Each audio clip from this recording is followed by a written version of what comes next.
आवाज आ रही है आप लोगों को? आवाज आ रही है मेरी? Yes sir. Okay that's excuse me sir. ठीक। सर आपने लास्ट क्लास में हमें कंडीशनल एक्सेप्टेंस पे पढ़ा था, मेरा उस पर एक सवाल था, मैं अभी पूछ सकता हूँ या आप बाद में पूछूं? कंडीशनल एक्सेप्टेंस का मैंने क्या जवाब दिया था बता दीजिए। नहीं नहीं सर, मेरा एक सवाल था उससे रिलेटेड। बोले बोले। पर सर आपने जो वीडियो रेकमेंड की थी उसमें मुझे उससे सवाल था कि सर कंडीशनल एक्सेप्टेंस मतलब कि दो एक पार्टी ऑफर करती है, एक प्रपोजल देती है, कॉन्ट्रैक्ट ऑफर होता है, और वो अगर दूसरी पार्टी जो है कुछ कंडीशंस पे मतलब एक्सेप्ट करती है, उसे कंडीशनल एक्सेप्टेंस कहते हैं। और इसको जो है इसके सर ये जो कम्युनिकेशन होती है दोनों पार्टीज के बीच, ये नोटरी के जरिए होती है। नोटरी जो जब आपका लीगल डॉक्यूमेंट लिखा जा रहा होगा फिर वो नोटरी के थ्रू आएगी। अभी तो आप इनिशियल डॉक्यूमेंट बता रहे हैं कि हमारा प्लान ये है, हम ये चाह रहे हैं, इस चीज़ को साइन करना चाह रहे हैं और ये हमारा प्रपोजल है। उसमें मे का यूज होता है। मे के माने ये कि हम ये चाहते हैं कि इस चीज़ को यूँ लेके चला जाए। तो अगर आप इसको एक्सेप्ट करते हैं, फॉर्मली एक्सेप्ट करते हैं, तो फॉर्मली के माने ये नहीं है कि आप सारे के सारे क्लॉजेस को एक्सेप्ट कर रहे हैं, सही है। उसमें आप ये कहते हैं कि हम एक्सेप्ट तो कर रहे हैं मगर हमारी रिक्वायरमेंट जो है जब तक फुलफिल होंगी ये कॉन्ट्रैक्ट जो है चलेगा, जब फुलफिल नहीं होंगी तो हमारा कॉन्ट्रैक्ट जो है हम आपको इंटीमेट कर देंगे कि ये चीज़ हम प्रॉपर जो है एग्जीक्यूट नहीं कर सकते। बात समझ में आई? आपने लेट से आपने किसी को कहा कि भाई आप हमें सप्लाई देंगे 50,000 यूनिट्स की पर डे के हिसाब से, ये हमारा एग्रीमेंट है, सही है। एक दिन डिले हो गया, 2 दिन डिले हो गया, तीसरे दिन क्या है, तीसरे दिन मसला जो है वो ये है कि आपने उसको कहा कि देखिए हमारी प्रोडक्शन लाइन जो है वो वीक हो रही है बिकॉज ऑफ योर एटीट्यूड, और हम ये चाहते हैं कि अब जो है आप इस चीज़ को फॉर्मलाइज कर दें। नहीं फॉर्मलाइज करते तो हम आपको ग्रीवेंसेस का नोटिस देंगे। ग्रीवेंसेस के नोटिस के अगेंस्ट के अंदर अगर आप प्रॉपर हमें फीडबैक नहीं दे सकेंगे तो ये कॉन्ट्रैक्ट को जो है हम रिटन डॉक्यूमेंट के को जवाब बनाते हुए आपको प्रोवाइड करके फिर कॉन्ट्रैक्ट को एंड कर देंगे। बात समझ में आएगी या कुछ ज़्यादा हो गया? वीडियो में बस ऐसा ऐसा इम्प्रेशन दे रहे थे कि वो है ना, उन्हें कौन पहले कंप्लीट करनी पड़ती है। हाँ मैं देखिए ना, मैंने आपको यही तो मैंने बताया कि आप कंडीशनल एक्सेप्टेंस के माने ये है कि आप जो है ये चीज़ें हमें कर कर देंगे। आपने उनको बाउंड कर दिया कि आप हमें करके देंगे और आपके पास ये फ्रिक्वेंसी होगी आपकी। मैंने आपको एग्जांपल दी कि आपने लेट से कोई प्रोडक्ट है उसकी डिलीवरी आप चाहते हैं कि हमारी कंपनी को 50,000 यूनिट आप पर डे के हिसाब से दें। Due to anyhow any reason वो आप काम नहीं कर पाए, वो कंपनी जो है वो काम नहीं कर पाई, आपको सर्विसेज नहीं दे सकी, सही है। तो एक दिन चल गया, 2 दिन चल गया, तीसरे दिन जो है वो जाहिर सी बात है आपके डाउट है कि आपके पास जो कॉन्ट्रैक्ट आया हुआ है बाहर का, ये कॉन्ट्रैक्ट आपसे भी छीन लिया जाए। पॉसिबिलिटी है या नहीं? पॉसिबिलिटी है या नहीं? Yes sir. हाँ तो इसके लिए आप क्या करते हैं कि आप जो इनको फॉर्मली नोटिफाई करते हैं। फॉर्मली नोटिफाई करते हैं, उसके अंदर ये बताते हैं कि भाई आपकी जो हमसे एग्रीमेंट हुआ है उस एग्रीमेंट के रूल से आप हमें इतने यूनिट पर डे के हिसाब से प्रोवाइड करेंगे। जो कि आप प्रोवाइड नहीं कर रहे हैं तो आप ऐसा करें कि हमें ये बताएं कि इसकी क्या रीज़न है, और अगर कोई ऑल्टरनेट है तो बता दें। तो आप उनको प्रॉपर जवाब पूछेंगे रिटर्न के अंदर, तो वो रिटर्न के अंदर जवाब देंगे अपने लेटर हेड में। लेटर हेड के अंदर जो है वो कहेंगे आपको कि हम ये चीज़ें इम्प्रूव कर रहे हैं और अब कमिंग बहुत जल्दी हम इसको इम्प्रूव कर लेंगे। आपको नोटिफाई करेंगे। वो नोटिफाई अगर वो इम्प्रूव नहीं होता तो आप ग्रीवेंस नोटिस भेजेंगे। ग्रीवेंस नोटिस के माने ये कि आपको हमने कहा था कि आप ये चीज़ें इस तरह से फॉर्मलाइज करें मगर आप नहीं कर सके, तो we have a right to discontinue this agreement. तो सर मतलब ये कि अगर अग्रीमेंट मतलब स्पेसिफाइड कंडीशंस अगर एक तरीके से भी वायलेट हुई तो हम ग्रीवेंस नोटिस के थ्रू कॉन्ट्रैक्ट नल करवा सकते हैं। हाँ एग्रीमेंट नोटिस में आप बकायदा उनको रिसीव करवाएंगे और रिसीविंग के बाद आपके पास कॉपी मौजूद होगी इसकी। ये नहीं होगी कि आपको देख के आ गए ऑफिस के अंदर, तो वो कभी वो आपको कोर्ट में ले जाएंगे। आपने क्या करना है, ये एग्रीमेंट नोटिस आपने उनको देना है और वो रिसीव करेंगे कि हाँ ये नोटिस उनको मिल गया है। और नोटिस को रिसीव होने के बाद वो जवाब देते नहीं देते, उनको उसूलन उसूलन जवाब देना चाहिए कि भाई ये नेक्स्ट टाइम नहीं होगा। अगर ये ऐसा हो तो आपका राइट है कि आप कॉन्ट्रैक्ट को जो है ब्रेक कर दें, यानी कॉन्ट्रैक्ट को नल वाइड कर दें, डाइल्यूट कर दें कॉन्ट्रैक्ट को। ठीक है, तो कंडीशनल बेसिस के ऊपर आपने ये काम करना है। आपने उसको प्रॉपर डॉक्यूमेंटेशन के थ्रू बताना है ये बात, और उसको रिसीव भी करवाना है। ठीक है, ओके सर। ओके, कुछ और तो डाउट वाली बात नहीं है। कुछ और चीजें अगर तो लीगली सर कुछ और चीजें अगर लीगली निकलती हैं वो बताऊंगा, मतलब वो अगली क्लासेस के लिए होगा। फिर इनिशियली जो है आप ये इंटीमेशन देते हैं तब अपने स्टेक होल्डर्स को कि आपकी परफॉर्मेंस की वजह से वी आर लूजिंग बिजनेस। ठीक है, जी सर। अच्छा हमारे पास क्या है एसेंशियल ऑफ अ कॉन्ट्रैक्ट, जो आपका सवाल था अभी जो बच्चे पूछ रहे थे। The unlawful consideration are defined as follow: it is forbidden by law, is of such a nature that if permitted it would defeat the provisions of any law, or is a fraudulent, involve or implied injury to or to the person or property of the another. The court regards its immoral or opposed to public policy. For forbidden है, ममनू है law की तरफ से। is of such a nature that is permitted, it would be defeat the provision of any law. अगर इसको allow किया गया कि दूसरे लॉ की वायलेशन हो जाएगी, फ्रॉड में आ जाएगा। Involves or implies injury to the person or property of another. वो इन्वॉल्व है, वो कॉन्ट्रैक्ट जिसकी वजह से किसी को नुकसान पहुंचाया जा रहा हो, प्रॉपर्टी को, पर्सन को। अगर कोर्ट रिगार्ड इज इमोरल और opposite to the public policy, अगर पब्लिक पॉलिसी के अगेंस्ट में है, इमोरल है, तो कोर्ट इसको अपोज करेगी। अच्छा ये बताइए कितने लोग जो हैं वो ये जिरका सिस्टम को जानते हैं?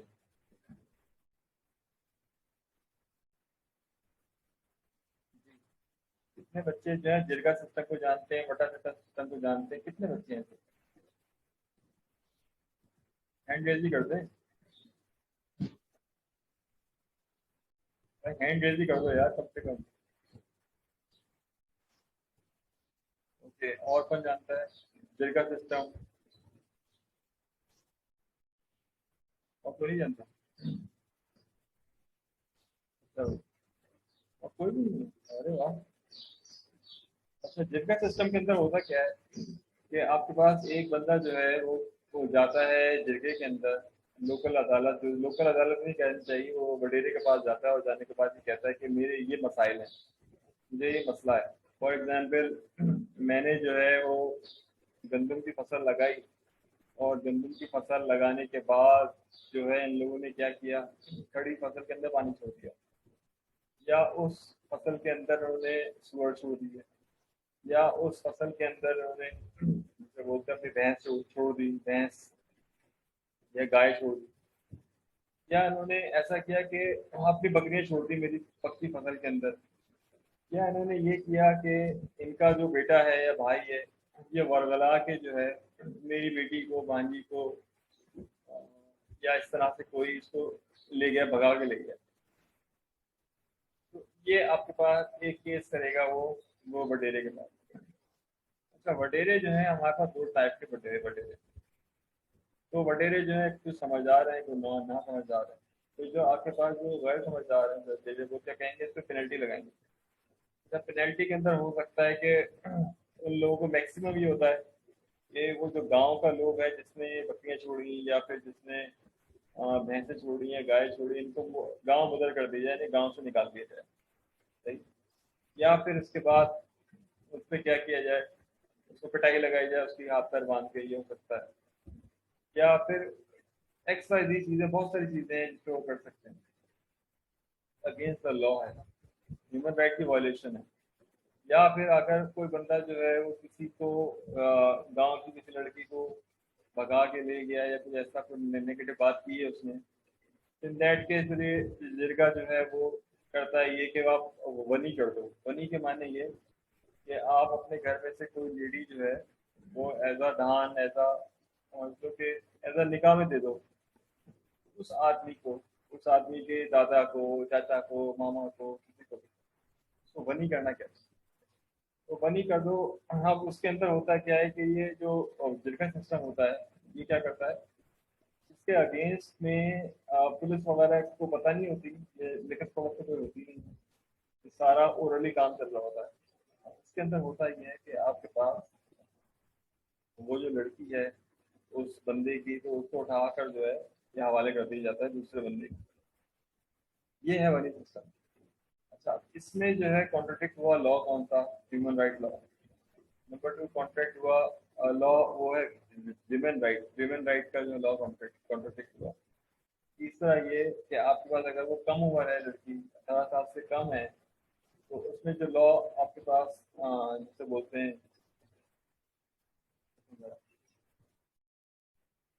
जो चाइल्ड मैरिज का जो है ना, ये लॉ लग गया इसमें, यानी कि कम उम्र की शादी, उसका ये लॉ लगा। जो निकाह पढ़ाएगा वो भी जेल जाएगा, और जो दूल्हा है वो तो जाएगा ही जाएगा हर हाल में। सही। अब ये आपके पास लॉ लग गया। अगर आपने किसी को मारा पीटा है लड़के की एडवाइस पर, तो वो आप पे अलहदा सेक्शन लगेगी। यानी कि जो बंदा पिटा है तो कुछ नहीं होगा, जिसने मारा है उसको मैक्सिमम 5 साल तक। और अगर आपने डराया धमकाया, हथियार दिखाए, असला दिखाया है, क्लाशनोफ दिखाई है, या आपने फायरिंग की है दूसरी पार्टी से, मरा कोई नहीं, हवाई फायरिंग की है, तो अटेम्प्ट टू मर्डर की दफा लगेगी। तो मतलब ये कि वो 7 7 साल जो है वो बंदा आराम से जो है वो जो पार्टी होगी वो जेल में जाएगी। 7 ईयर कहीं नहीं गए, 7 साल आराम से, बड़े आराम से वो जेल में जाएगा वो, अटेम्प्टेड मर्डर के चार्ज पे। अच्छा, अब आप कहेंगे कि सर ये तमाम चीजें हमें क्यों पढ़ा रहे हैं, हमें क्यों पढ़ा रहे हैं, हमें पढ़ाने का क्या मतलब है? इसका मतलब ये कि ये जो लॉ इन्होंने बनाया है अपने घर का लॉ, ये घर का लॉ जो है पाकिस्तान का जो आइन है, जो आपके पास पाकिस्तान का जो कानून है, उसके अगेंस्ट है, उसकी कॉन्ट्रडिक्ट कर रहा है।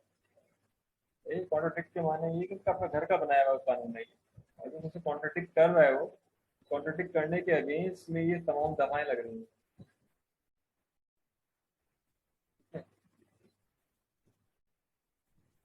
हाँ बेटा, विलेज में होते हैं, आप बिल्कुल सही कह रहे हैं, विलेज के अंदर होते हैं, आप बिल्कुल वजह फरमाया आपने।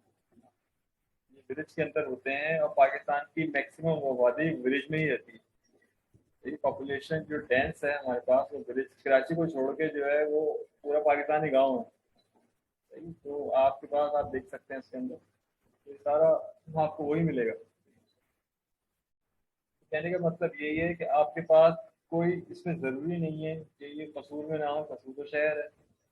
ये ज़रूरी नहीं है ये सरगोदा में हो, सरगोदा भी बड़ा बड़ा बड़ा बहुत बड़ा शहर है, उसके अंदर भी जरगे लगते हैं। ये ज़रूरी नहीं है कि वो लाहौर हो, लाहौर में भी जरगे लगते हैं। सही है, तो मैं सिर्फ ये बताना चाह रहा हूँ आपके पास कि जब कॉन्ट्रडिक्ट ऑफ लॉ होता है तो उसके अगेंस्ट चार्ज लगते हैं, चार्ज फ्रेम होते हैं, फिर बचना जो है नामुमकिन होता है। तो इसके लिए एडवाइस क्या होती है? एडवाइस ये होती है कि वो बंदा जो बनी कर देता है उसको, तो आपके पास आ, होता क्या कि वो कहते हैं कि बेटी आपकी तो हमारे पास है, अब आप करें कि इससे बोलें केस वापस ले लें। अच्छा, अब मुझे जब मैं आपको एक बार बातें बता रहा हूँ तो बड़े गौर से सुनने वाली बात है। अब वो जो पार्टी है जो जिसने जिनका सजाया था या लगाया था, वो पार्टी जो है उन लोगों को ये ऑर्डर कर रही है कि आपकी बेटी हमारे पास है, बनी की वजह से, तो आप जो है अपने बेटे को, मामू को, चाचा ताया जो भी कुछ है उसको बोलें कि केस वापस करो। तो होता क्या है, वो केस वापस के लिए प्रेशर डाला जाता है, और केस वापस करने के लिए केस वापस करवा भी लिया जाता है। केस वापस करवाने से ये होता है कि आपके पास सुलह हो गई, सुलहनामा लिखवा देते हैं। सुलहनामा के अंदर ये होता है कि ये बंदा इस फैमिली को कोई भी नुकसान नहीं पहुंचाएगा, ये वो एक्सरसाइज, तमाम चीजें जो है सुलहनामा में लिखवा के साइन करवा लेते हैं, और एसएचओ के साइन हो जाते हैं उस पर, और लोगों के साइन हो जाते हैं उस पर, और ये सुलहनामा जो है तैयार हो जाता है। और ये सुलहनामा कोर्ट में पेश किया जाता है जज के सामने, और जज जो है वो हक्का बक्का बैठा होता है कि भाई मैं क्या करूँ इसका। तो वो सुलहनामा के बाद जो है कुछ भी नहीं कर सकता। ठीक है, तो इस तरह के केसेस के अंदर फिर एक और चीज गवर्नमेंट ने डाली है, तो कहते हैं एटीए, तो कहते हैं एंटी टेररिस्ट एक्ट। मैं आपको दिखाता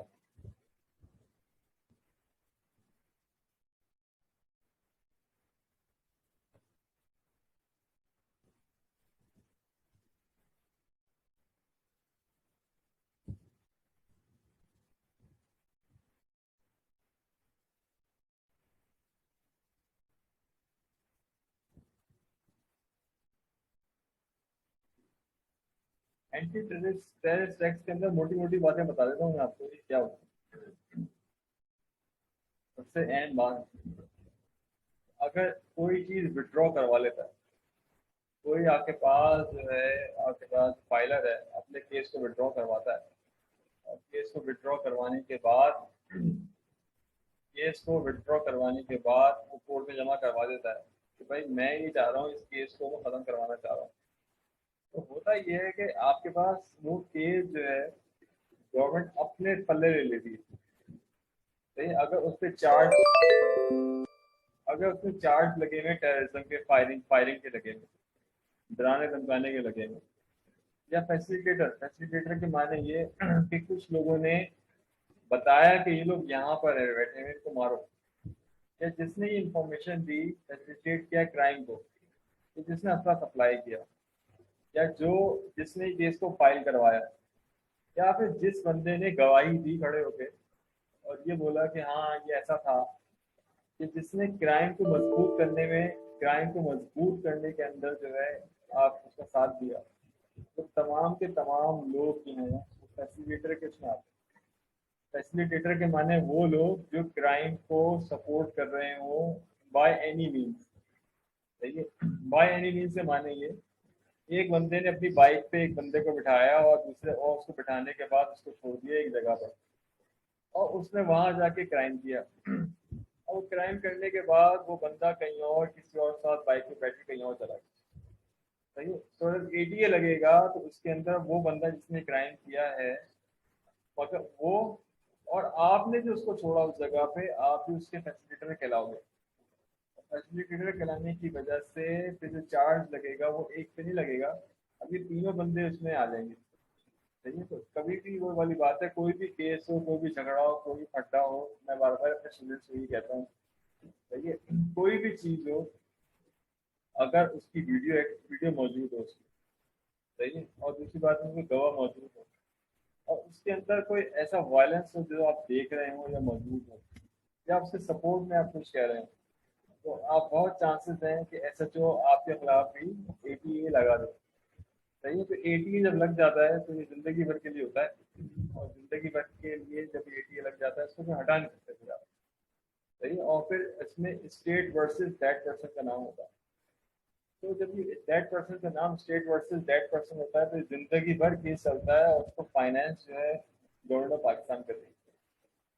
मैं बार बार मैं ये कहता हूँ कि ये चीज़ है, तो आपके पास होती बहुत छोटी चीज़, बहुत छोटी चीज़ है, ये देखें, ये बहुत छोटी चीज़ है, यहाँ पे कुछ भी नहीं लिखा हुआ है, ऐसा कुछ भी नहीं है, मगर इसका सेक्शन सी है, ये देखें आप, जब ये वीडियो एविडेंस जाएगा और आपने अपनी गाड़ी में बिठा के बंदे को वहां पे छोड़ा, और आपका फुटेज जाएगा, जब एटीए लगेगा ना तो सब पे लग जाएगा, और उसके बाद जो है जिंदगी भर आप पूरे वक्त कोर्ट के अंदर पेश होते रहे, आपने आपको साबित करते रहे कि आप बेगुनाह हैं, बेगुनाह हैं, बेगुनाह हैं, बेगुनाह हैं, आप साबित करते रहे। ये तमाम चीजें जो है, मैसेज में कहते थे कि फायर आर्म लिखा हुआ है यहाँ पे, ठीक है, सारी कंडीशन बताएंगे, सही है, चाइल्ड कोर्ट, ये सारी चीजें कंडीशन बताएंगी, उस कंडीशन के अगेंस्ट में फाइन, फीस, ये आपके अकाउंट में फ्रीज कर देंगे गवर्नमेंट, कि एक बंदा फंस जाता है। तो कभी भी फटाओ, कोई भी कुछ हो, आप कोशिश करो कि कभी भी एसएचओ को एटीए लगाने मत दो। सही, आप उजैर बलोच का जो केस था उससे एटीए जो है लगी हुई थी, तीन केसेस में 3 एटीए लगी हुई थी, उन्होंने जान लगा कर तमाम चीजें कर कर कोर्ट कमीशन लेके भले कुछ भी किया उन्होंने सबसे पहले एटीए हटाई। एटीए हटाने का मतलब यही है कि अगर आप वो एटीए लगी रहती तो कभी भी बंदा जेल से बाहर नहीं आ सकता था, कभी भी, इन एनी केस, कुछ भी कर ले, कभी भी नहीं आ सकता था, वो कोर्ट तो छोड़ेगी नहीं कभी। सही है, और ये तमाम सेक्शन जो है वो यहाँ पे रिफ्लेक्ट कर रहे हैं। ठीक है बेटा, अब कोई सवाल है तो बताओ मुझे।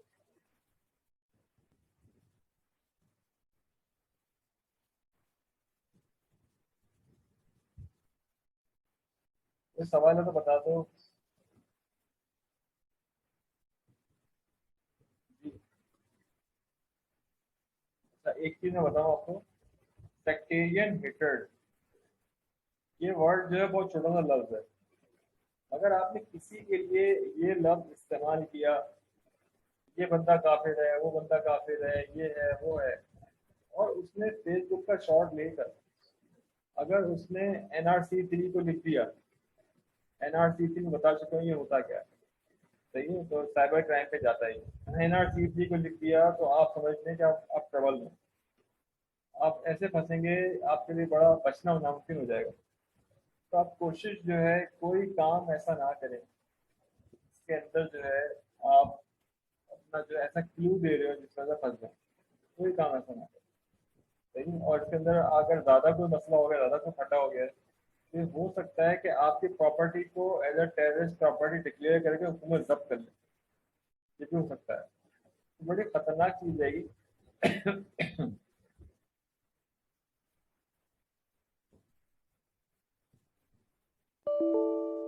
बेटा आपका रिवालरी है जिससे आपकी दुश्मनी है, आपने क्या किया, उसको बता दिया कि ये बंदा यहाँ बैठा हुआ है, इसकी ये जमीन है, इसके ये घर है, इसके ये बच्चे हैं, आपने किसी तरह से उसको इंडिकेट कर दिया, सही है।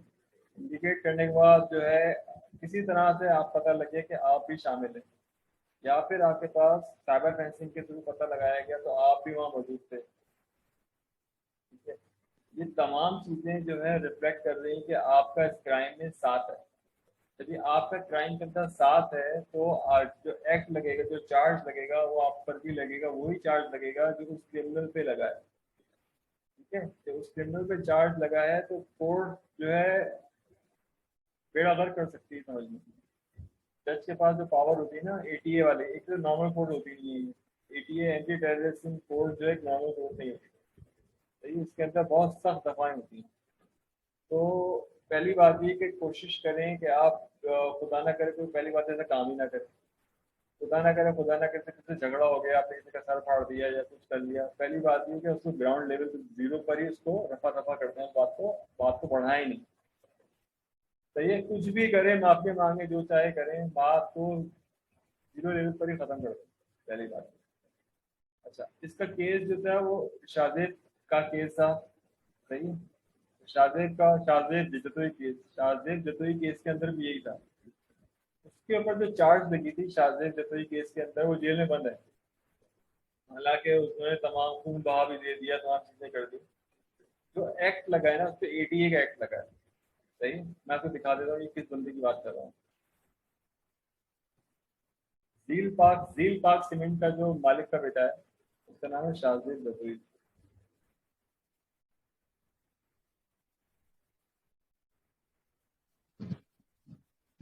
सर शाहरुख जतोई।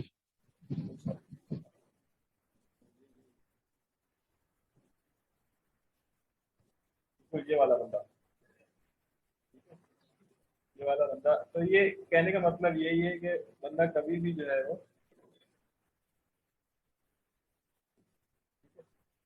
ऐसा कभी भी कोई काम ना करें, आप कोई भी काम ना करें या आपके एटीए लग जाए। अगर एटीए लग गई तो उसके बाद समझते हैं आपको निकलना बाहर जो है ना बड़ा बहुत मुश्किल है, नामुमकिन सी बात है। तो ये एटीए लगना जो है, तो उसको पता ही था बंदे को कि ये कहाँ कितना फंसेगा जाके। और ये जो है ये जेल है,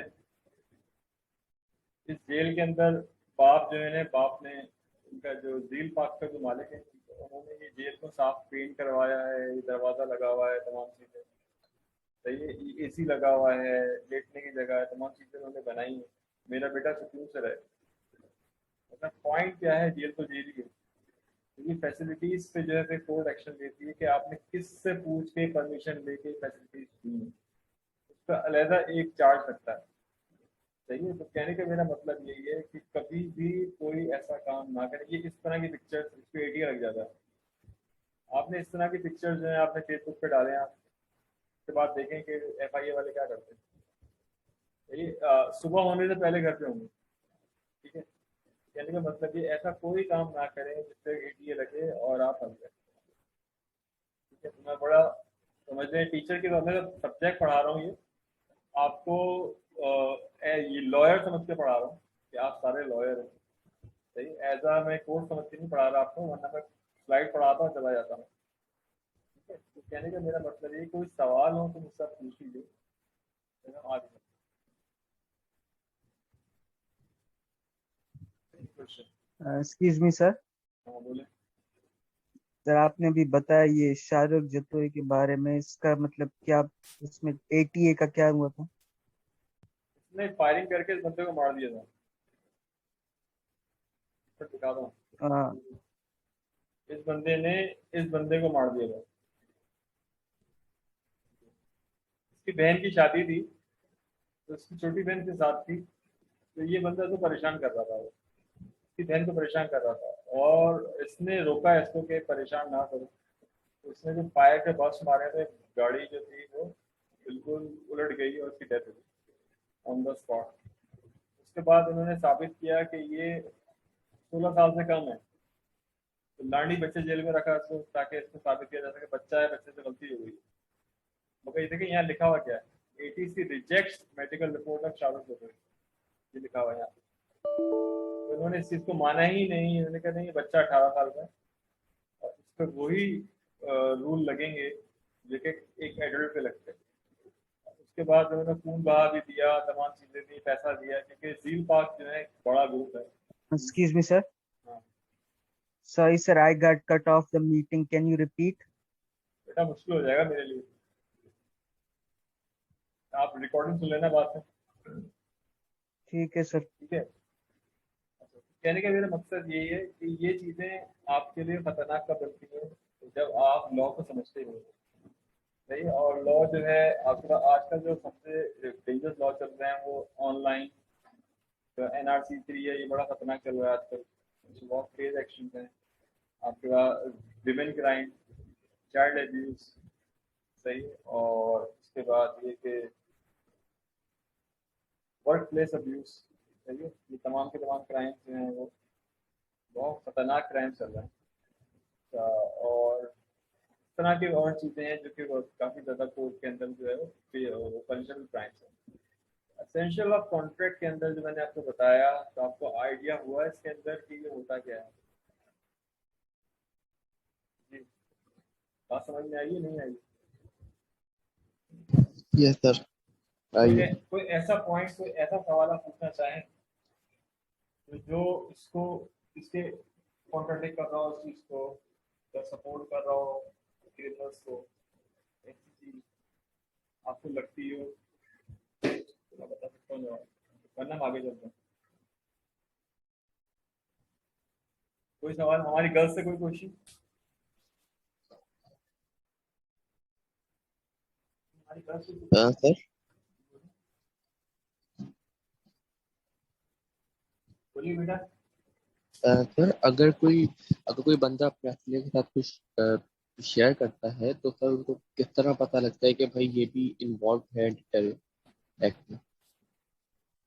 देखें, ये भी सर वो एक्ट में इन्वॉल्व नहीं है? पाकिस्तान के अंदर 26 इंटेलिजेंस एजेंसी थे, 26।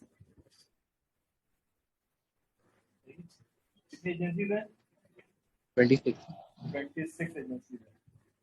अच्छा, और जब जाहिर सी बात है कि आपको इस तरह का एटीए लगेगा ना, पहली बात ये कि एटीए जो है वो आपका उस इलाके का ऐसा तो लगाएगा, मगर जो उसने हरकतें की हैं वो हरकतें बता रही होगी कि इसने क्या क्या क्राइम किया।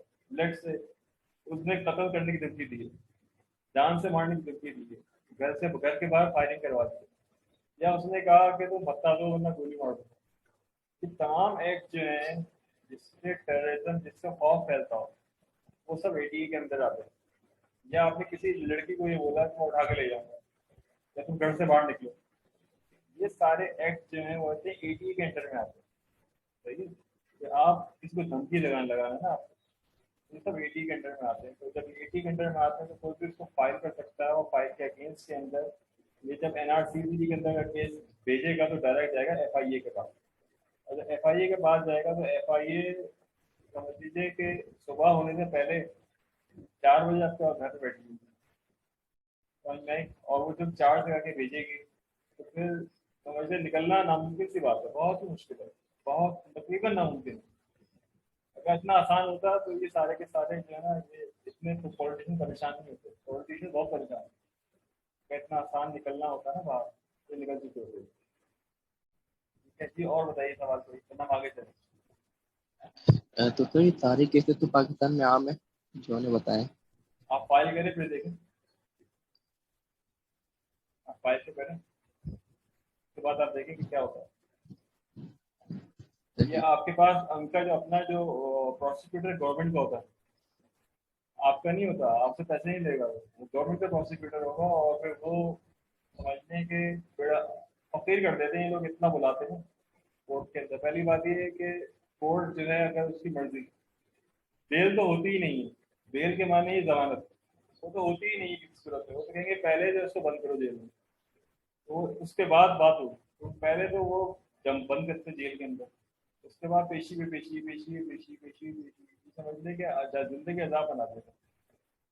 सही है, तो वो वाली बात है। तो ये ईडीए जो है ना बड़ा खतरनाक चार्ज है। और अभी जो उस पे से हटा है, क्या नाम है उसका, उजैर बलोच पे से हटा है, तो उन्हें पूरी जान लगवा कर जो उसको हटवाया है कि भाई ऐसा कुछ नहीं। ठीक है, चलो हम नेक्स्ट चल रहे हैं। समझ में आ रही है? मैं ऐसा एज अ लॉयर के तौर पर पढ़ा रहा हूँ आपको, मैं ऐसा टीचर के तौर पर नहीं पढ़ा रहा आपको। बताने का सिर्फ ये मकसद है कि आपकी आंखें खुली रहें पूरी पूरी, और आप बिजनेस को समझ सकें और चीज़ों को समझ सकें कि आप क्या क्या कर सकते हैं।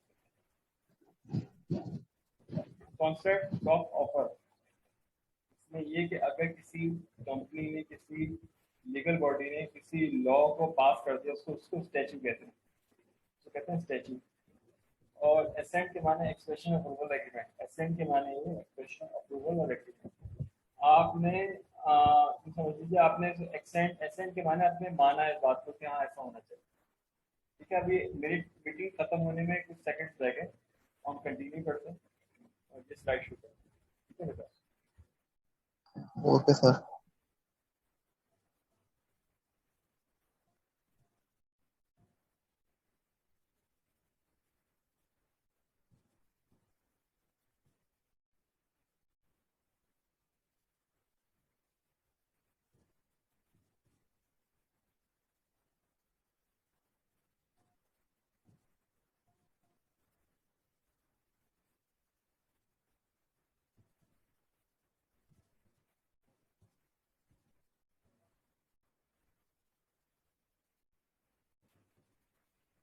तो मजा आ रहा है? ये मजा आ रहा है कोर्स में या ऐसे बोरिंग कोर्स है?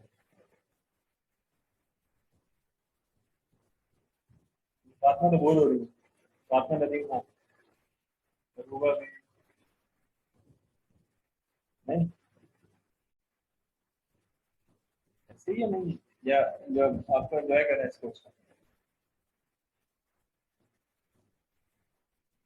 उसको बताएं बॉयज में से, बॉयज। जी सर। कोर्स में मजा आ रहा है या बोरिंग कोर्स कर रहा है? जी सर, काम में आ रहा है। समझ में आ रहा है? काफी interesting है बिजनेस के बारे में, किस तरह हम प्रैक्टिकल लाइफ में तो किस तरह फेस करना है। पहले से बेहतर है, जी सर। पहले से तो प्रूव है ना कि आपको चीजों को पता है कि करना क्या है, इस केस में क्या करना है।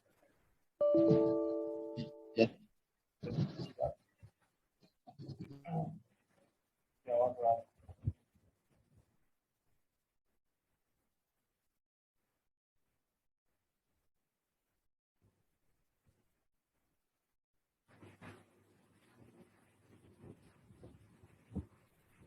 अच्छा भाई, नेक्स्ट जो है हमारे पास जो टॉपिक है उसमें ये है स्पिरिचुअल एसेंट। एसेंट के माने रजामंदी, एसेंट के माने रजामंदी, स्पेशल अप्रूवल एग्रीमेंट। यही इसको कहते हैं रजामंदी कहते हैं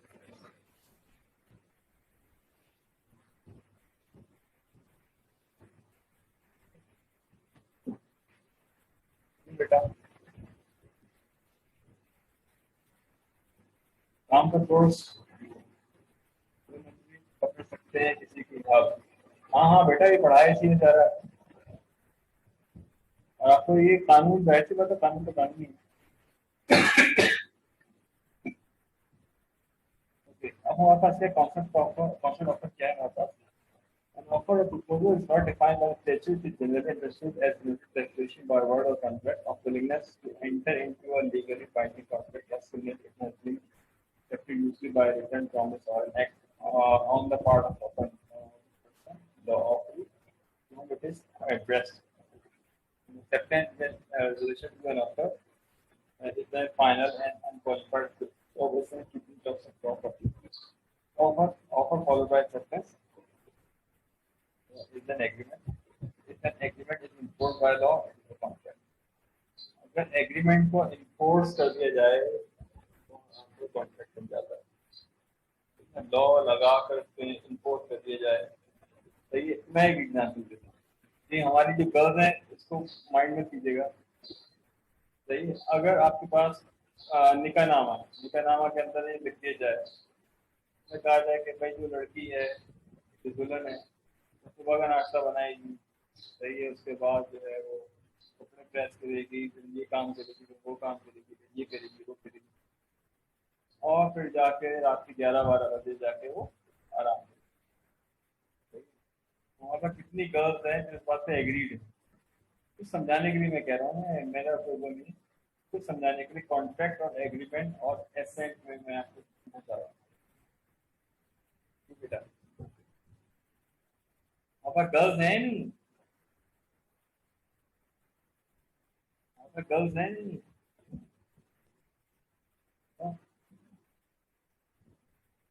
कोई जवाब दे दे तो बॉयज में आंसर कर दे इस चीज का।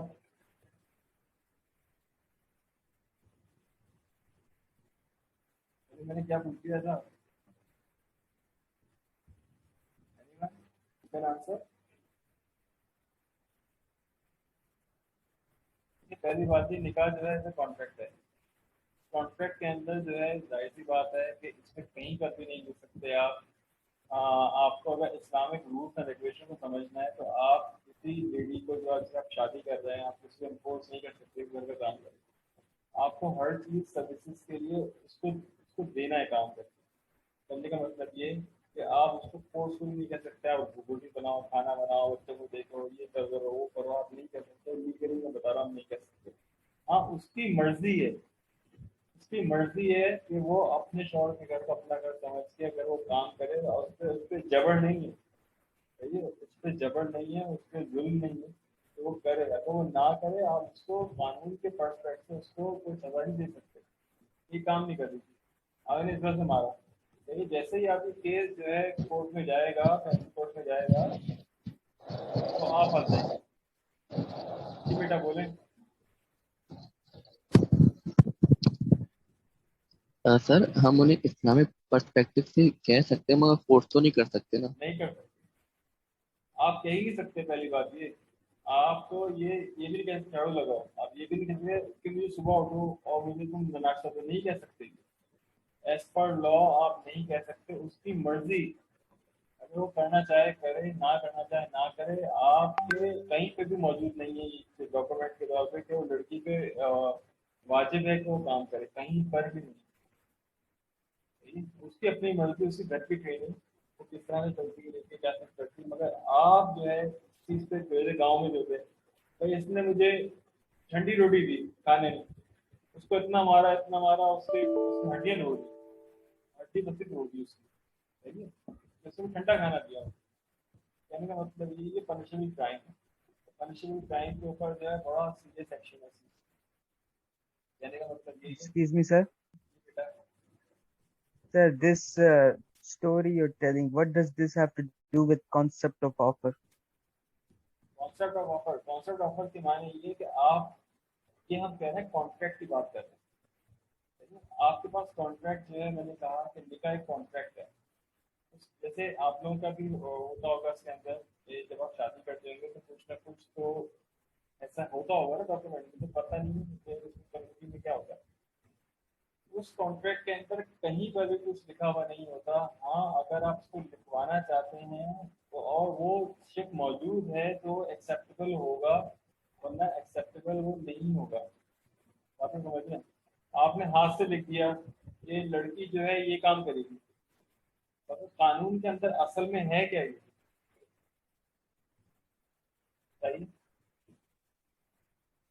No sir. नहीं है ना।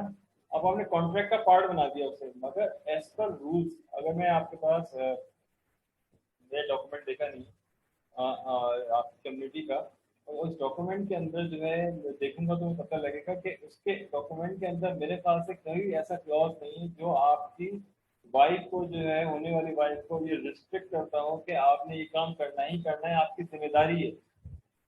ऐसा कोई नहीं होगा। अगर ऐसा कोई कॉन्ट्रैक्ट मौजूद है, कोई चीज़ मौजूद है, तो फिर आप उसको शादी के वक्त जो है इनेबल कर सकते हैं। अगर मौजूद नहीं है तो आप हाथ से लिखे वो चला नहीं सकते।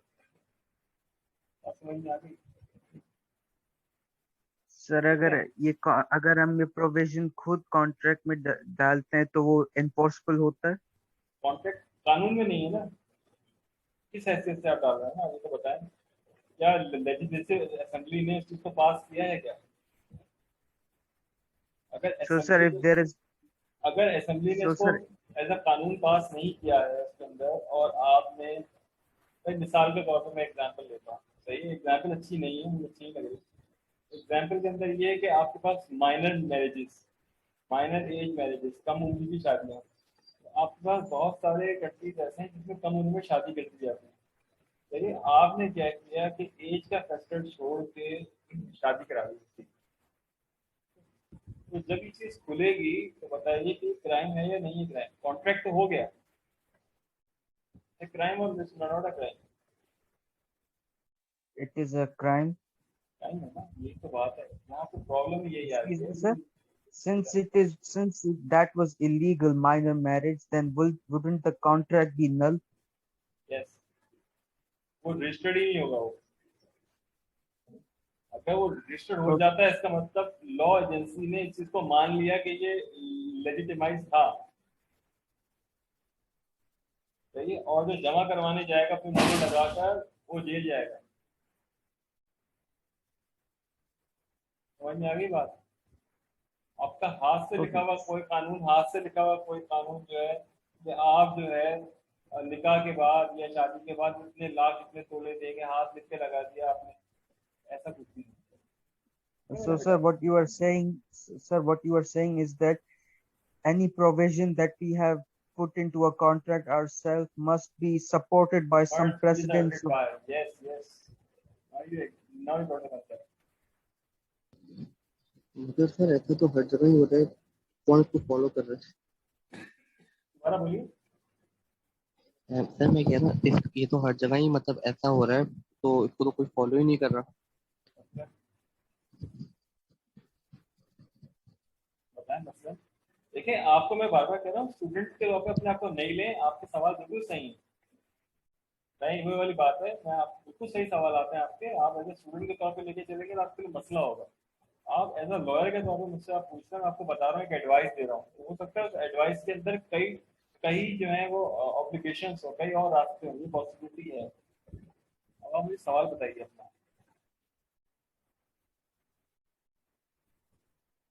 तो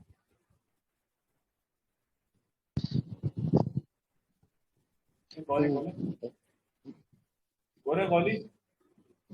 तो सर मतलब अगर अगर तुमने रिटन में नहीं लिया तो कॉन्ट्रैक्ट मतलब कि अगर भाई निकाहनामा की देखिए कंडीशन क्या है, क्लॉज क्या है, इसके मतलब ये है कि दो गवाह चाहिए, लड़के के दो गवाह चाहिए। मैं सिर्फ समझाने के लिए बता रहा हूँ, सिर्फ समझाने के लिए बता रहा हूँ। एक और एग्जाम्पल दिए, दो गवाह चाहिए लड़के के, दो गवाह चाहिए लड़की के, और आपके पास वकील होना चाहिए।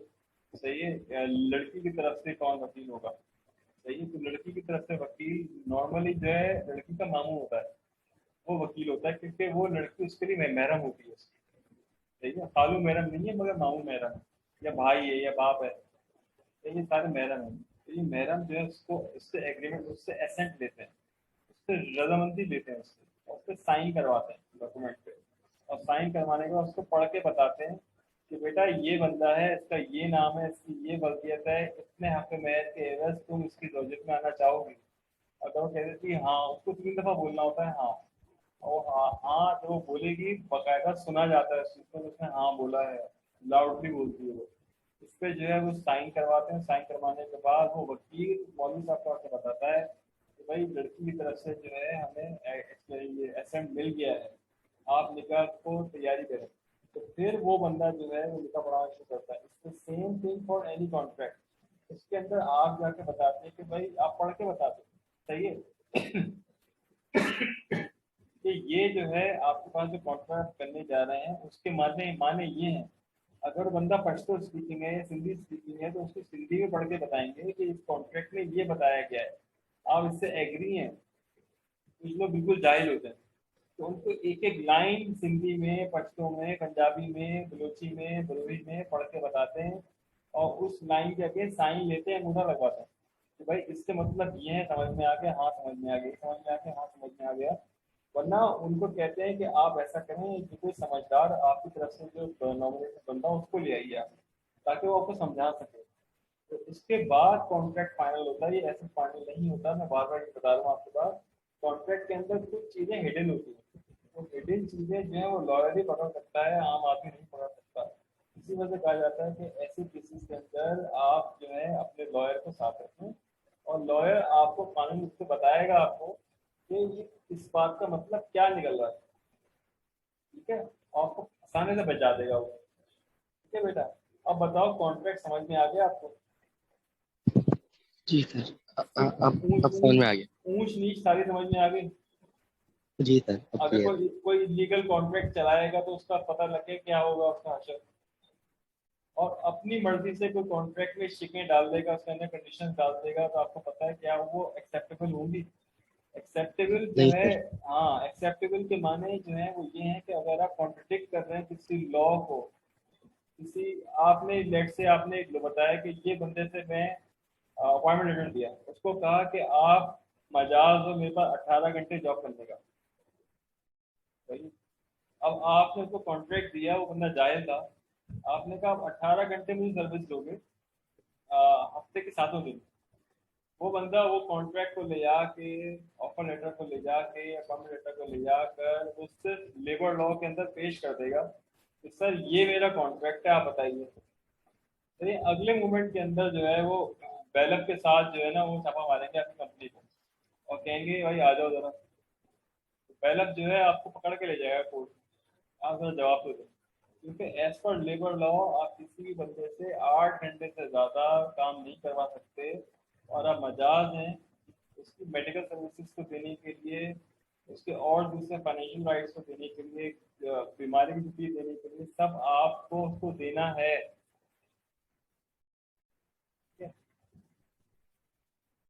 सही सर। What the idea? आप कॉन्ट्रैक्ट तो पूरा समझ में आ गया होगा ना? कोई चीज़ भी छोड़ी मैंने? जी सर, अब क्लियर। अच्छा, ऑफर एंड एक्सेप्टेंस। अच्छा, ऑस्टेंसिबल स्टेटेड और appealing to be true but not necessary. अच्छा लग रहा है, अच्छा ये हमारे पास कुछ लोग, मैं वही वाली बात है कि मेरी तो फैमिली मेम्बर्स हैं कुछ लोग जो मेमन है। अच्छा, उनके लिए ये वाला लफ्ज उनको फिट बैठता है। जो मेमन हो student, I am really sorry, मैं उनको एडवांस में मदद कर रहा हूँ। तो छुट्टी का टाइम होता है ना, जैसे 5 दिन छुट्टी का टाइम है, छुट्टी के टाइम बंदा जब बैग पैक कर रहा होता है ना, कहते हैं यार ये थोड़ा सा काम रह गया, ये कर दो। जब बंदा निकल रहा होता है ना उसको काम पकड़ा देते हैं कि यार ये काम है, कर दो। बस में कितने लोग इस तरह के लोगों को जानते हैं जो ये करते हैं? Yes sir. छः। ऐसा होता है। होता क्या है इसमें, जरा बताइए मुझे, जरा बता दो। सर ये होता है जब जब कोई एक टाइम पीरियड जो खत्म होने का टाइम है, अगर उसमें सर बहुत दफा ऐसा होता है कोई, या ये काम कर लो, लास्ट का ये करके चले जाओ। इसमें कुछ कुछ काम वर्क दे देते हैं लास्ट में। तो आपके साथ बच जाते हैं आपके, ऐसे ही? जी सर। और आपको ओवर टाइम भी नहीं मिलता, बिल्कुल सर। है ना? ये वो चीज़ है। ये आप डॉक्यूमेंट के अंदर जो लिखते हैं वो 8 घंटे की जॉब लिखते हैं, सही है, मगर जब आप उस चीज़ को प्रैक्टिकली जब उसको एनालाइज करते हैं तो वो 8 से बढ़ जाता है। तो यहाँ पे ये पनिशमेंट सही हो जाता है। सही, तो फिर ओवर टाइम हो गया ना। हाँ मगर देते नहीं है ओवर टाइम, बिल मिला है किसी को, बता दो मुझे। नहीं। तो जिसको मिला है मुझे हैंड रेस कर दो कि हाँ हमें ओवर टाइम मिला है। हम ऑफिस से निकल रहे थे, 5 बजने में 1 मिनट था, हम जैसे ही दरवाजे पहुंचे मैं कहा यार ये बॉस ने फाइल दी यार, थोड़ा सा देख लो उसको। लेकिन हमने काम देखना शुरू किया, 6:30 हो गए, घर पहुंचे 8:30 हो गया, सुबह फिर आ गए। पैसे मिले कोई पैसे नहीं, चाय पानी कुछ नहीं, खिलाया पिलाया कुछ नहीं। जी, कोई बता रहे ऐसा बंदा जिसको बोनस वोनस मिलाओ, ऐसे कोई चीज़ है, ऐसे कोई चीज़ बताओ, बता दें। है बंदा, ओ वाह, अच्छा। और कौन है अपना जी, कौन सी कंपनी है, कौन सी कंपनी है जो कर रही है?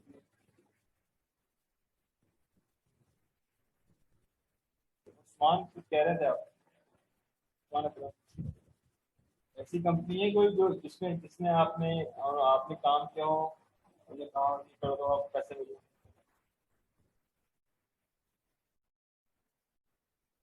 क्या बैंक वाले नहीं देते पैसे? मैं बैंक बताया, मैं आपको बैंक के नाम बता देता हूँ, वो नहीं देते पैसे, कंपनी का नहीं देती। ठीक है, तो ऐसे केसेस में अगर अच्छे लोग थे, जैसे मैं एज अ बॉस तो मैं काम करता हूँ, तो मेरे अंडर में जो लोग काम करते थे तो मैं उनके लिए तमाम खाने पीने का तमाम चीज़ों में करता था। लास्ट ईयर तक जो है वो मैंने किया, जो भी स्टाफ बैठता था वो खाना खिलाया, चाय पिला दिया, या कोशिश की कि कुछ ना कुछ, अगर फीमेल है तो उसको ट्रांसपोर्ट करवा दिया। कहने का मतलब यही है। अच्छा, अब ये कि जो ऐसी पार्टीज हैं आपके पास, जो तो वो करती क्या है नॉर्मली, आपको एज ए ऑफिसर शो करती है, एज ए कॉन्ट्रैक्ट के तौर पे। तो आपका केस लेबर लॉ के अंदर जा ही नहीं सकता, वो नल वर्ड हो जाता है। तो जैसे ही आप केस फाइल करते हैं लेबर लॉ के अंदर कि मैंने इतने घंटे काम किए, मेरी जॉब ड्यूटी थी, तो आप उस तो उनकी कंपनी का जो लॉयर आता है उससे आपसे एक सवाल पूछता है, ये बताइए कि आपने जो काम किया वो कंप्यूटर पे किया, इंटरनेट पे किया, मशीन ने प्रिंट निकाला, प्रिंटर ने प्रिंट निकाला, हाँ या ना? कहता है हाँ। कहेगा जज साहब, मैंने जो पूछा था मैंने पूछ लिया, जो मैंने पूछना था मैंने पूछ लिया। तो जज साहब फौरन उस केस को डायल्यूट कर देंगे, रिजॉल्व कर देंगे। क्यों? क्योंकि लेबर लॉ के अंदर जो केसेस जो हैं वो हमेशा माने जाते हैं जो कि मैनुअल और क्लैरिकल होते हैं, तो ऑफिसर गेट के अंदर नहीं आते। सही है, तो वो वहाँ पर आपके पास अगर आप लेबर क्लास हैं, सही है, तो आपको एक साबित करना पड़ेगा कि आपकी जो जॉब नेचर थी वो कंप्यूटर के अलावा भी थी, यानी ऑफिस का काम भी करते थे आप, चाय बना दिया आपने, क्लरिकल काम कर दिया, प्रिंट आउट निकलवा दिया, सही है। इस तरह के काम आपने क्लरिकल वर्क कर दिया, हैंड रिटन काम कर दिया, नोट बना दिया, ड्राफ्टिंग कर दी, सही है, ये तमाम चीजें। तो आपका केस जो है वो चल चल सकता है लेबर लॉ के अंदर, लेबर कोड के अंदर। वरना आपको जिंदगी भर आपको कोई जो है वो चीजें नहीं, आप ले नहीं सकते। नंबर वन जिसको बोलते हैं ओवर टाइम दे सकते हैं, ऐसी चीज नहीं दे सकते, कहेंगे आप ऑफिस में दे, आपको ले नहीं सकते। बात समझ में आई है? ऑफर एंड एक्सेप्टेंस के अंदर बात समझ में आ गई आपको? Yes sir. कोई डाउट वाली बात तो नहीं? No sir. हाँ, कॉन्ट्रैक्ट में जो लिखा हुआ होता है उसको लोग चालाकी के साथ इस तरह से वायलेट करते हैं कि आप उसको पकड़ नहीं पाते, और आपका जो टाइम है वो ओवर हो जाता है, और ओवर होने के बाद आपको उसका कोई फाइनेंशियल बेनिफिट भी नहीं मिल रहा होता, मतलब कंपनी को उसका फाइनेंशियल बेनिफिट मिल रहा होता है, और वो जो आपके साथ शेयर करने के लिए तैयार नहीं होती। ठीक है, तो ये तमाम चीज़ें जो है ऑफर एक्सेप्टेंस के अंदर आते हैं, मगर बीइंग आपके पास एज अ लॉयर, मैं आपको बार बार दोबारा लॉयर कह रहा हूँ, मैं आपको समझता नहीं कह रहा, बीइंग अ लॉयर आपको ये चीज़ें समझ में आ रही हैं कि कौन सी चीज़ किधर लॉ को कैसे खेल रहे हैं आप। ठीक है, अच्छा। It is an essential ingredient of a contract that must be offered, and sometimes there is no offer, there is no contract because there is no meeting of mind. Again, there is an offer by one party, but it is not accepted by the party. Or if the ostensible acceptance of the offer is defective, then also there is no agreement and therefore no contract. True, correct, complete, and not misleading. ठीक है, तो मैंने आपको misleading की example बता दी मैंने कि misleading के माने होते क्या हैं।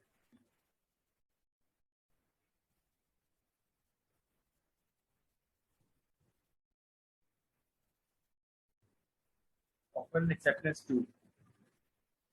The litigations and process of taking legal actions, lawsuit of plaintiff person who bring a case against that person the देखिए plaintiff जो होता है वो फाइलर होता है।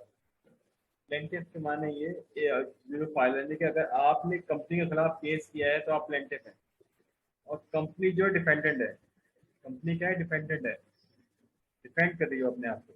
सही है। अगर शाहरुख जतोई के केस के अंदर बात बात करें तो शाहरुख जतोई के जो बेटे का क्या नाम था यार, मुझे नाम ही याद नहीं।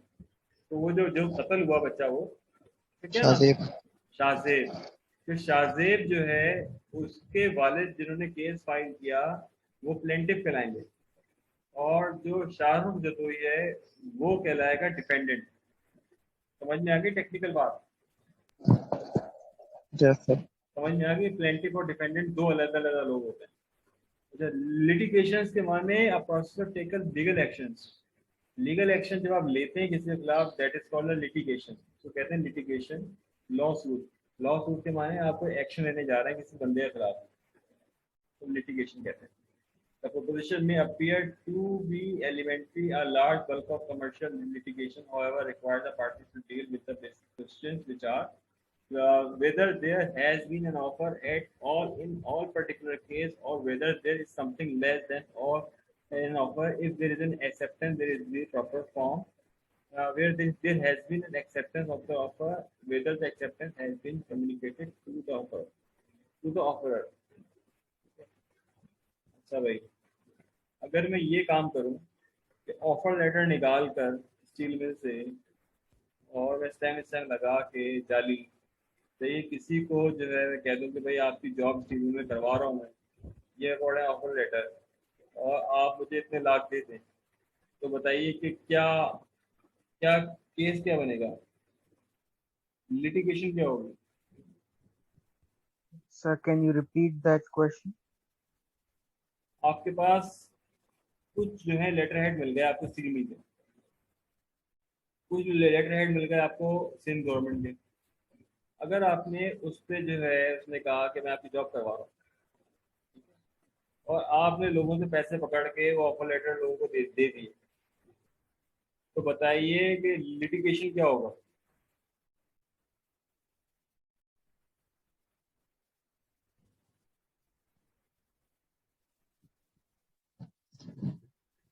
सर कानून के मुताबिक एक्शन। मैं समझा नहीं, दोबारा बोलिए। सर किसी लॉ के मुताबिक हम उसके ऊपर एक्शन लेंगे।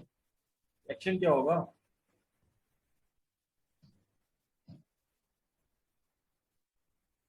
एक्शन क्या होगा बताओ ना।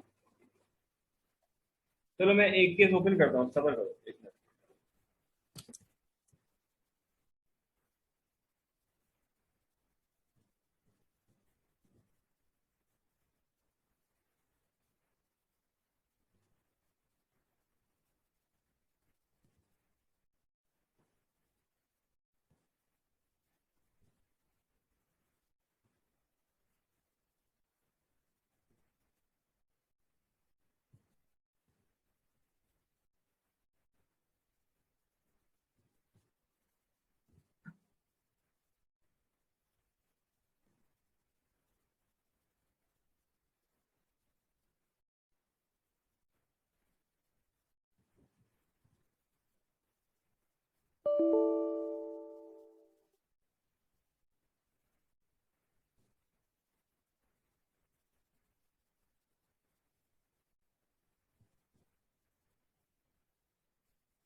यस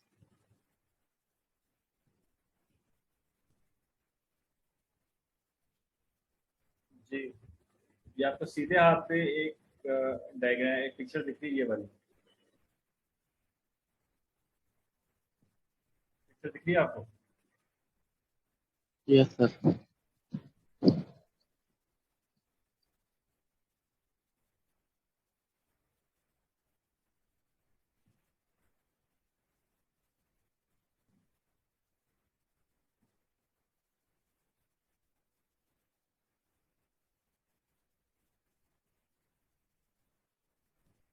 नेट स्लो चल रहा है।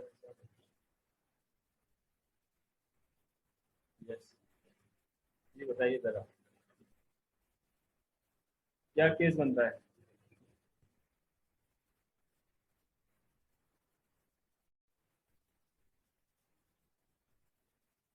बताइए।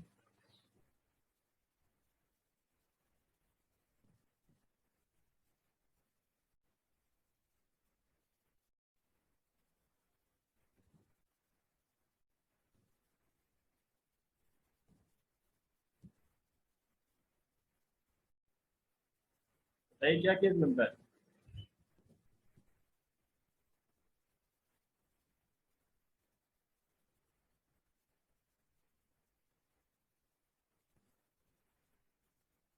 जी।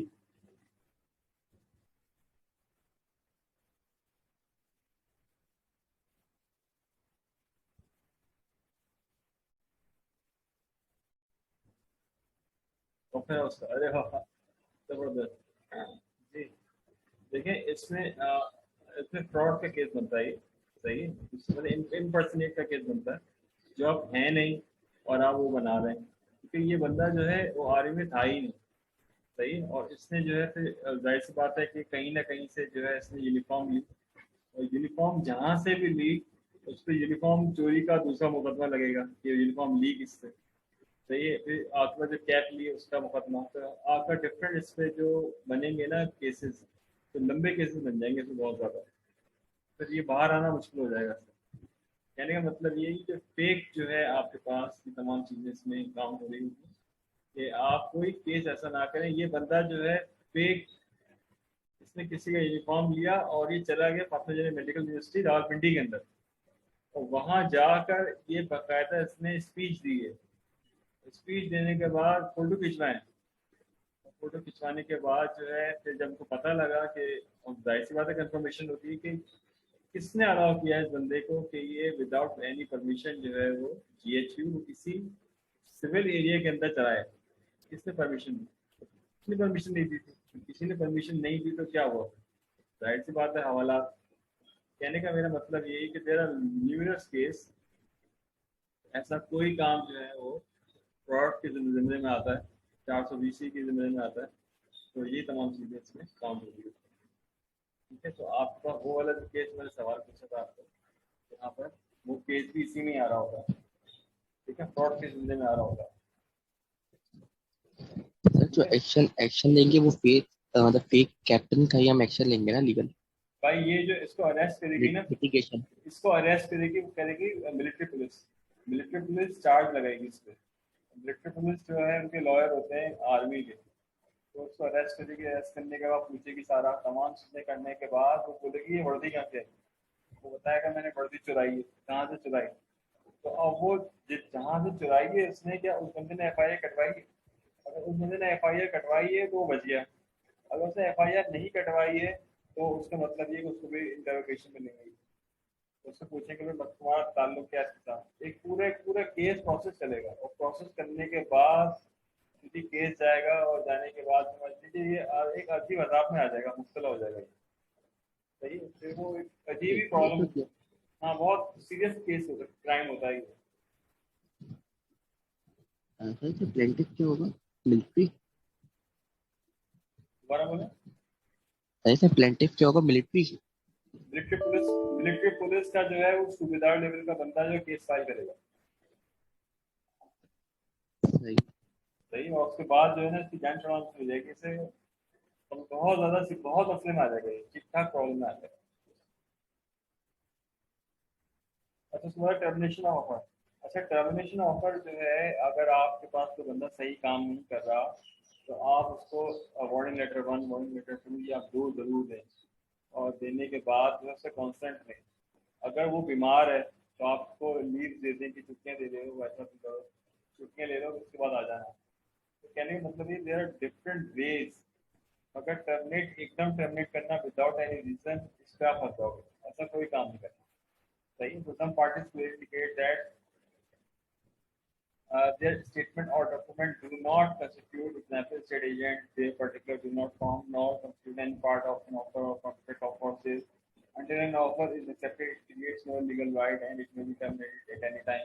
ये जुमला जो है no it creates no legal right, ये कॉन्ट्रैक्ट में लिख देते हैं, कॉन्ट्रैक्ट के अंदर ये लफ्ज लिखे जाते हैं। और it may be terminated at any time in a variety of ways. Principal makes of termination of an offer by the offerer revoking or withdrawing it before acceptance, by the offering reject the offer outright or by making a counter offer, by lapse of time if the offer is stated to be open only for a fixed time. तमाम चीजें जो है भाई best जो है तो solution ये है कि आप जो है एक जिस बंदे को अपॉइंट कर रहे हैं वो समझ कर अपॉइंट करें, पहली बात ये। इसी के थ्रू रेफरेंस हो तो बहुत ही अच्छा है। तो आपको बताते हैं कि भाई आपका प्रोबेशन पीरियड जो है वो 6 महीने का है, 3 महीने का है, 4 महीने का है। प्रोबेशन पीरियड के अंदर आपको इस प्रोबेशन पीरियड के अंदर जो है आपको लेटर हेड से कोई चीज ना दें, उसको बता दें प्रोबेशन पीरियड है, प्रोबेशन पीरियड को आप पास करें। प्रोबेशन पीरियड का पास करने के बाद फिर आपको जो है प्रॉपर जो है वो लेटर प्रोवाइड करेंगे, ऑफर लेटर प्रोवाइड करेंगे और आपकी जॉब को रिज्यूम करेंगे। इसके अंदर आपके 6 महीने का पार्ट आपके जॉब का हिस्सा काउंट नहीं होगा, 6 मंथ वाला पार्ट आपका जॉब का पार्ट काउंट नहीं होगा, आपके एक्सपीरियंस का काउंट नहीं होगा, और 6 मंथ के बाद वाला पार्ट आपके काउंट होगा। इस तरह से आप चीज़ें जब उसको बताएंगे तमाम चीज़ों को तो फिर आपके लिए मसला नहीं है। और दूसरी बात ये कि उसके अंदर जो है आप अगर क्लॉज लिख देंगे कि you have to work on computer, you have to work on computers, you have to turn operations, you have to work on computer operations, सही है, fully automated and fully controlled। इस तरह के अगर आपने क्लॉज ऑफर लेटर में लिख दी तो ये जो है ये केस किसी भी सूरत के अंदर लेबर लॉ में नहीं जा सकता। अगर आपने कॉन्ट्रैक्ट का ही पार्ट बना दिया तो अगर आपने ये कंडीशन नहीं लगाई आपने तो उसके पास राइट है कि वो आपको कोर्ट में ले जाए।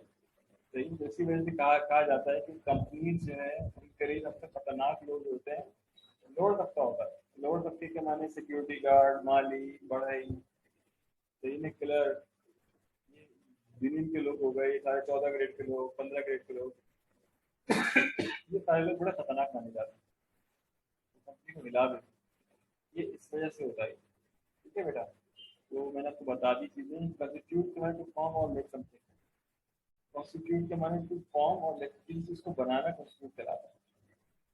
कोई क्वेश्चन है तो पूछ लो बेटा।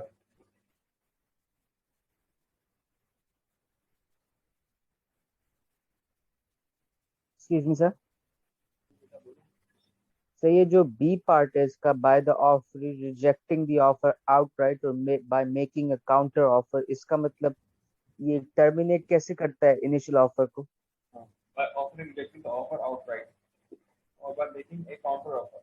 हम आपको ये ऑफर नहीं ये ऑफर दे रहे हैं, सही बात समझ में आई। बहुत सारी कंपनीज हैं मल्टीनेशनल ऐसी काम कर रही है। फॉर एग्जाम्पल उन्होंने देखा कि भाई उनके पास 2 बंदे, तो आपके पास पहले बंदे को उन्होंने अपॉइंट कर लिया, दूसरे बंदे से मिले नहीं थे। पहले बंदे को अपॉइंट कर लिया उन्होंने, दूसरे बंदे से मिले नहीं थे, उन्होंने कहा कि हम आपको मैनेजर की पोस्ट दे रहे हैं। ठीक है, फिर उसके बाद उन्होंने कहा चलो दूसरे बंदे को देख ही लेते हैं, देखने में कोई हर्ज नहीं, आया है तो मिल लेते हैं। दूसरे बंदे से मिले, दूसरा बंदा जो है बहुत ज्यादा पहले बंदे को ऑफर लेटर दे चुके हैं, दूसरा बंदा है उसको तो और ज्यादा पढ़ा लिखा लगा उसको, तो करें क्या ये? तो ये कहते ही हैं कि हम आपको ऐसा कह रहे हैं, हम आपको ऑफर दीजिए और ऑफर हम विड्रॉ करवा रहे हैं, सही, क्योंकि हमारे पास उस ऑफर के लिए इतना बजट अवेलेबल नहीं है। तो आप ऐसा कीजिए, अगर आप इंटरेस्टेड हैं इस पोस्ट के लिए तो आप हमें बता दीजिए, तो हमको ये चीज़ें हम आपको करवा देते हैं, अदरवाइज आप फ्रेंड अप्लाई करें। अगर ये बताने से पहले आप उसका ऑफर लेटर ले लेना, ये कह के ले लेना उससे कि भाई इसमें कुछ टेक्निकल एरर्स हैं या जीएम ने साइन नहीं किए हैं, एचआर मैनेजर ने साइन नहीं किए हैं, वो लेटर उससे ले लेना, वरना वो लेटर लेके कोर्ट में जाएगा आपको बंद करवा देगा वो। बात समझ में आई नहीं आई? बात समझ में आ गई है? अगर हाँ आपने सर। अगर आपने उसको जाने दिया, सही, और आपने बाद में ये चीज बोली उसे, आप क्या समझते हैं कि आपको छोड़ेगा वो? No sir. No sir. क्योंकि दूसरी जगह वो जॉब छोड़ चुका होगा। बात समझ में आएगी? तो आप उनको ये बोलना, आपको जब मैं ऑफर लेटर दिया है, आप काइंडली वो ऑफर लेटर हमें सबमिट करवा दो, उसके अंदर एक सिग्नेचर कम है, तो उसकी डेट गलत हो गई या उसका जो नंबर है आईआर नंबर वो सही नहीं है, तो हम आपको फ्रेश इशू कर दें। ठीक है, तो आपकी बचत है, वरना आप जाए कोर्ट में जाके फेस करें। ठीक है, 1 मिनट के बाद ज्वाइन कर दें। Okay sir.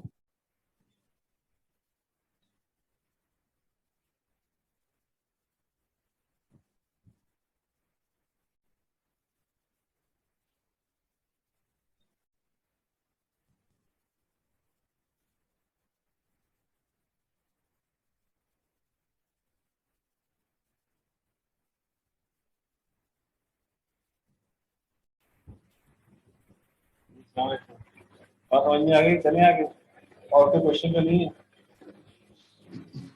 No sir. बहुत सही समझ में आ रहा है? मजे का सब्जेक्ट लग रहा है या बोरिंग सब्जेक्ट लग रहा है? सर मजेगा।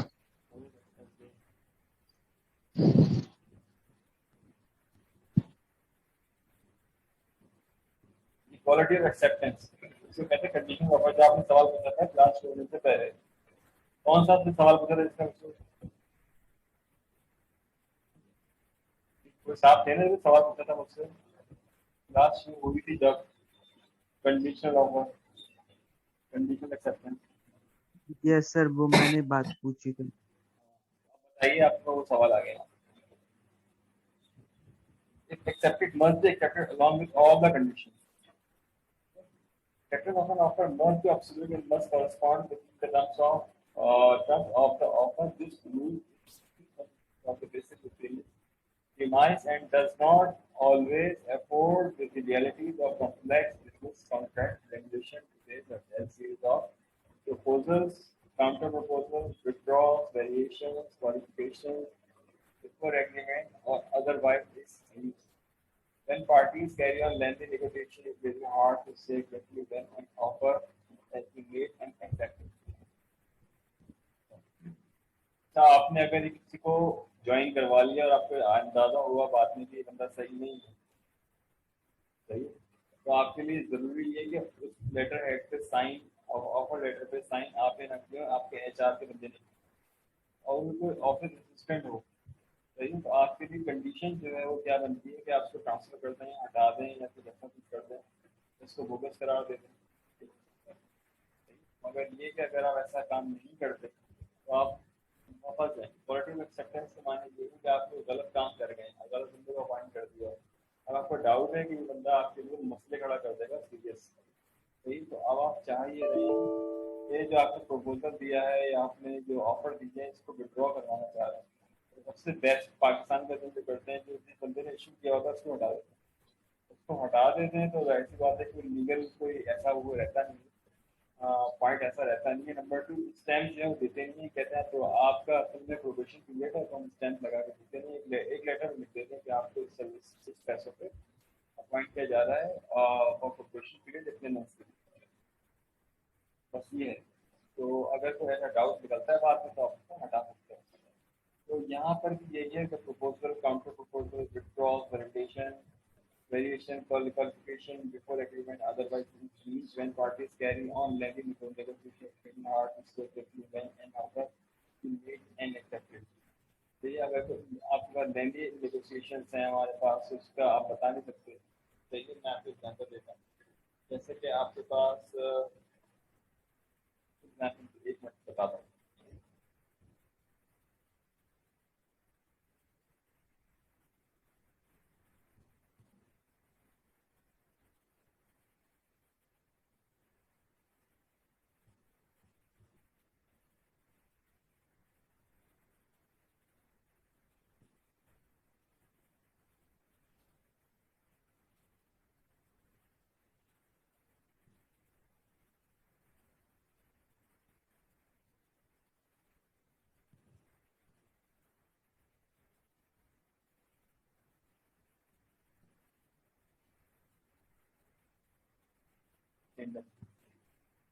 ये बेटा, अब यहाँ पे क्या है, जगह है हमारे पास, सिंटेक्स की जो जगह है और ये लिक्विडिटी इलेक्ट्रोटिक की जो जगह है हमारे पास, ये सारे के सारे वो जगह हैं जहाँ पे दुनिया का बेस्ट कॉपर बेस्ट गोल्ड मौजूद है। ठीक है बेटा, यहाँ पे बहुत चीज़ें मौजूद है, मगर जिस कंपनी के साथ एग्रीमेंट हुए हुए हैं हमारे पास, वो फाइनलाइज नहीं कर पा रहे हैं, उनसे सही तौर पर काम नहीं करवा पा रहे हैं। ठीक है, तो आपके पास इलेक्ट्रोटिक की बात कर लेते हैं, इलेक्ट्रोटिक कॉपर माइन।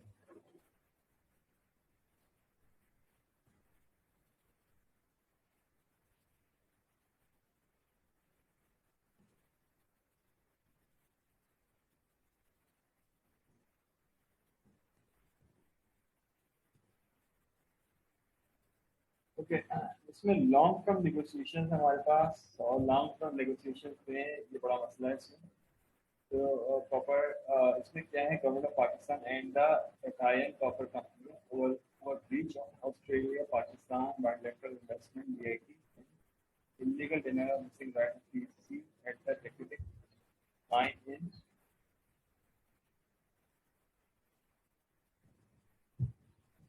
बलूचिस्तान। इसका मतलब ये है कि उन्होंने कोई ना कोई ब्रीच ऑफ कॉन्ट्रैक्ट किया है, ब्रीच ऑफ कॉन्ट्रैक्ट की वजह से ये केस जो है ना अब तक खत्म ही नहीं हो पा रहा है केस।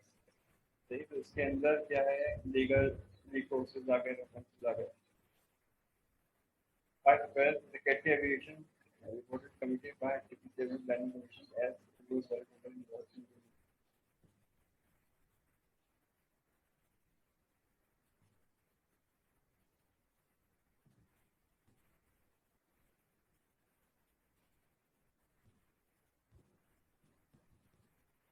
इसका काफी ज्यादा मैं आपको देख के बताऊंगा, काफी सीरियस केस है ये।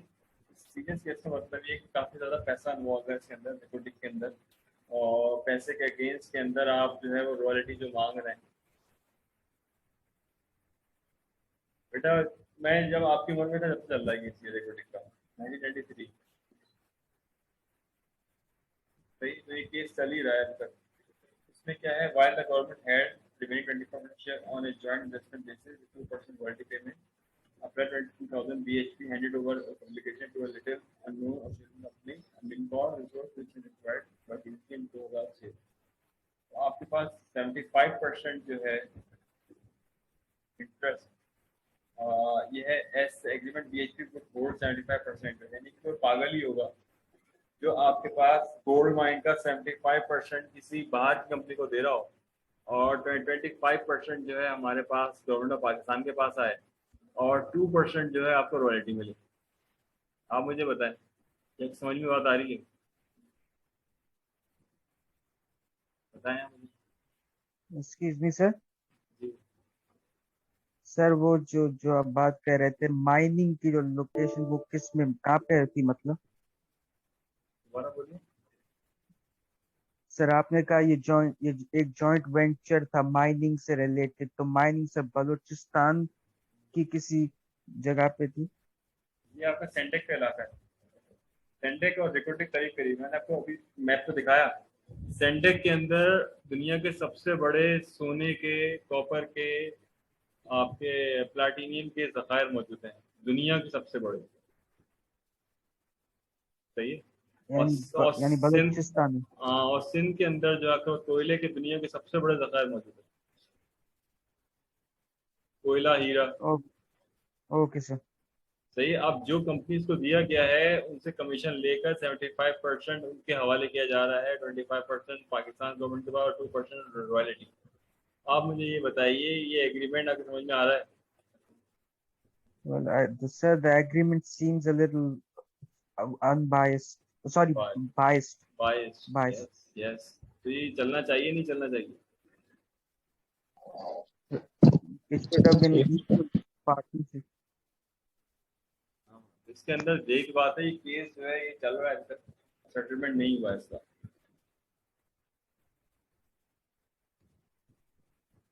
ये एग्जाम्पल की क्वालिटी ऑफ एक्सेप्टेंस। कुछ लोग जिनको कानून का पता नहीं होता और वो एक्सेप्ट कर लेते हैं, उसके बाद जो मसले होते हैं वो आपके सामने नहीं दिखाए। सही है। और मसले होते क्यों हैं?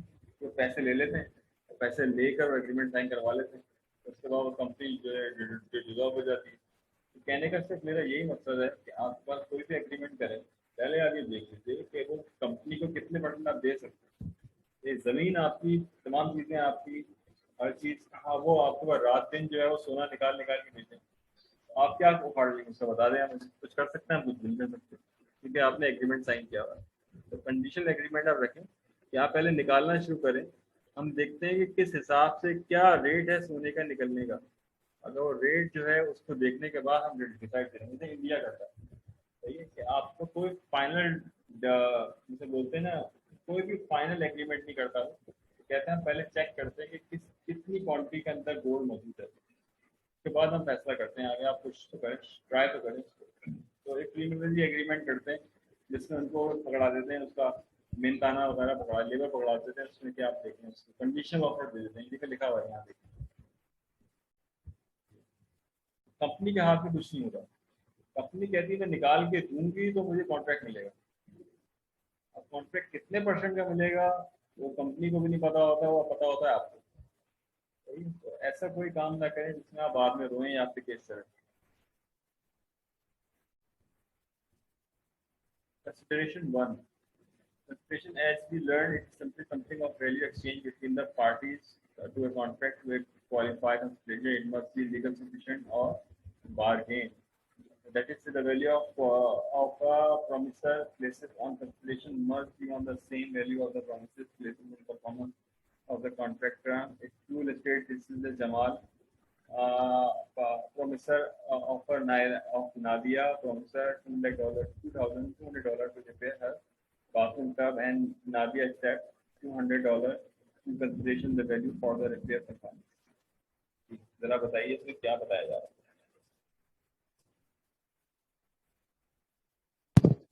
सही सही प्रोमिसर क्या है, प्रोमिसर बताइए। नादिया मतलब बताएं बताएं।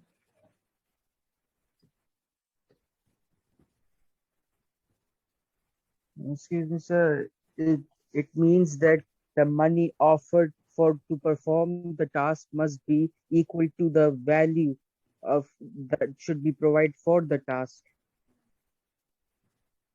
अच्छा अच्छा, ये बताइए आपके पास ये जो साहब बोल रहे हैं सवाल, ये पूरब, अच्छा पूरब ये बताइए जी। कि आपने $200 उसको दे दिया, वो भाग गया, Yes. तो काम ही छीन लिया, भाग गया फिर? Yes, sir. What were you saying?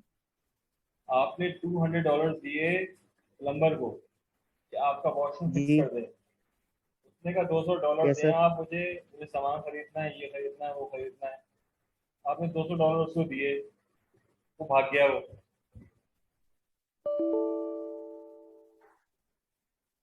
Okay. अब बताए ना। Sir, what do I say? मतलब what is the question? He took यही the तो money, he ran away. यही तो क्वेश्चन है। आप कंपनी के अंदर थे, आपको कहा उन्होंने वॉशरूम बनवा दो, अरे बनवा देता हूँ मैं, कितने पैसे लगेंगे, कितने पैसे लगेंगे, पैसे दिए, वो भाग गया वो।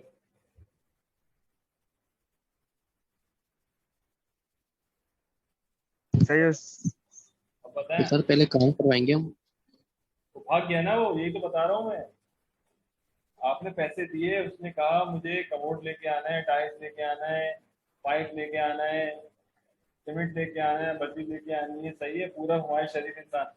पूरब ने उनको पैसे देते $200, जाओ बेटा ले आओ जाके, वो हो गया रेस। अब पता है पूरब पे क्या बनता है case?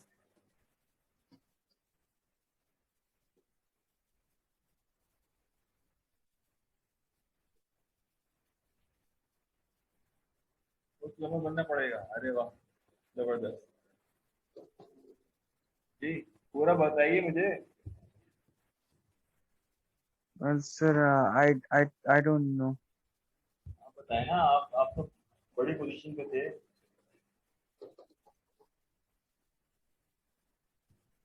Sir, your voice is getting cut off. What were you saying? मैं ये कह रहा हूँ, आपने जो उसको बुलाया प्लम्बर को, उस प्लम्बर को Yes. पैसे दिए, तमाम चीजें की, कंपनी के अकाउंटेंट से पैसा दिलवाया उसको for the case, for the repairing,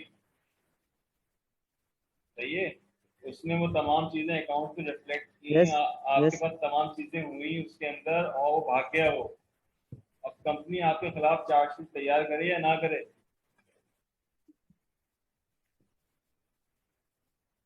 Yes, sir. मेरे action, they would take action against me. हाँ ना, तो वो क्या सकता है, वो तो जॉब भी चली जाए अपनी।